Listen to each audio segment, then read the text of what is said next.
যারা একাডেমিক আইএলসে অথবা যে কোনো পরীক্ষাতে এসে লিখছেন তাদের জন্য খুবই গুরুত্বপূর্ণ ভিডিও এটি। যখন কোনো কিছু ইনফরমেশন অ্যাড করার দরকার হবে তখন আপনি ব্যবহার করতে পারেন এডিশন। হ্যাঁ, এডিশন। এডিশনের জন্য আমরা moreover, furthermore, in addition, not only, but also এই কথাগুলো ব্যবহার করব। আচ্ছা, সো এরপরে আমাদের রয়েছে কন্ট্রাস্ট। কন্ট্রাস্ট মানে তো জানেন যে কনসেশন বা আপনার একটার বিরোধী মতবাদ প্রকাশ করার জন্য, যেমন হাওয়েভার। হাওয়েভার মানে কিন্তু আমরা বলি যদিও, তবে কোনো একটা কিছু শুনে।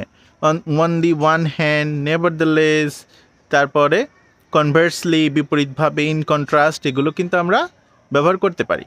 আচ্ছা, যেমন আমরা বলতে পারি however many people still refuse to recycle.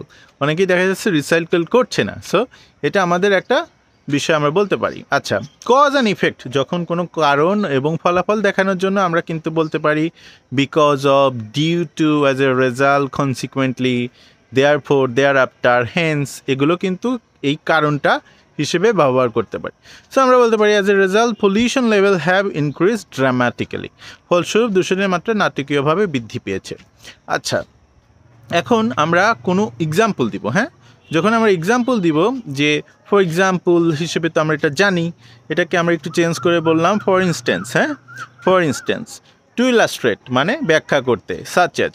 আচ্ছা, এখন আমি বলতে পারি যে many countries such as China and India rely on coal for energy. অনেক দেশ যেমন চীন এবং ভারত জ্বালানির জন্য কয়লার উপর নির্ভর করে। আচ্ছা, এটা গেল ফলাফলের জন্য। এখন এক্সপ্রেসিং ওপিনিয়ন, যখন আপনি মতামত প্রকাশ করবেন তখন আপনি কিভাবে বলতে পারেন?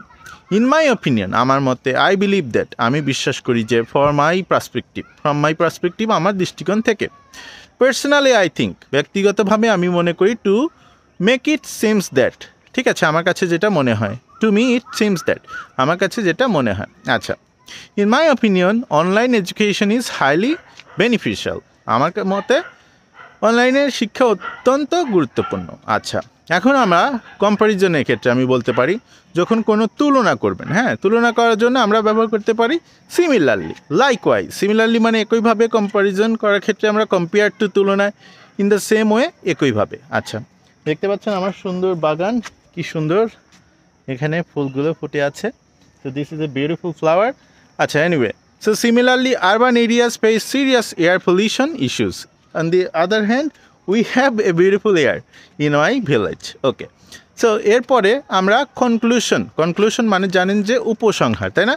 উপসংহারের ক্ষেত্রে আমরা কি বলতে পারি? To conclude, in conclusion, to sum up, overall, ঠিক আছে? টু কনক্লুড মানে উপসংহার, ইন কনক্লুশন মানে উপসংহার, টু সাম আপ মানে উপসংহার, এগুলো বলতে পারি। আচ্ছা, আবার আরেকটাও বলতে পারি অল থিংস কনসিডার্ড, সমগ্র দিক বিবেচনা করে। এক্সাম্পল হিসেবে আমরা বলতে পারি to conclude government must take urgent steps to reduce pollution, উপসংহারে দূষণ কমাতে সরকারের জরুরি পদক্ষেপ নিতে হবে। সো এই বিষয়গুলো যদি আপনি ভালোভাবে ব্যবহার করতে পারেন তাহলে আপনার এসে এবং সব কিছু কিন্তু দারুণভাবে আপনি কনস্ট্রাক্ট করতে পারবেন। কোহেসিভ ডিভাইসগুলো ভালো থাকলে আপনার এসেটা কোহেরেন্ট অ্যান্ড কোহেশনও কিন্তু ভালো হবে। আশা করি বুঝতে পেরেছেন, এবং এক্সাম্পল আমি কয়েকটা দিয়েছি, এগুলো একটু ভিডিওটি আর কয়েকবার দেখুন, এবং এগুলোই আসলে খুব বেশি কঠিন করে লেখার কিছু নেই, একাডেমিক ইংলিশটা এভাবেই। হ্যাঁ, ভালো থাকবেন, টেক কেয়ার। এটাই হচ্ছে আমার বাগান। সো বাগান থেকে আপনাদেরকে ভিডিওটা করলাম, আশা করি আপনি পছন্দ করেছেন। Thank you, cheers, by.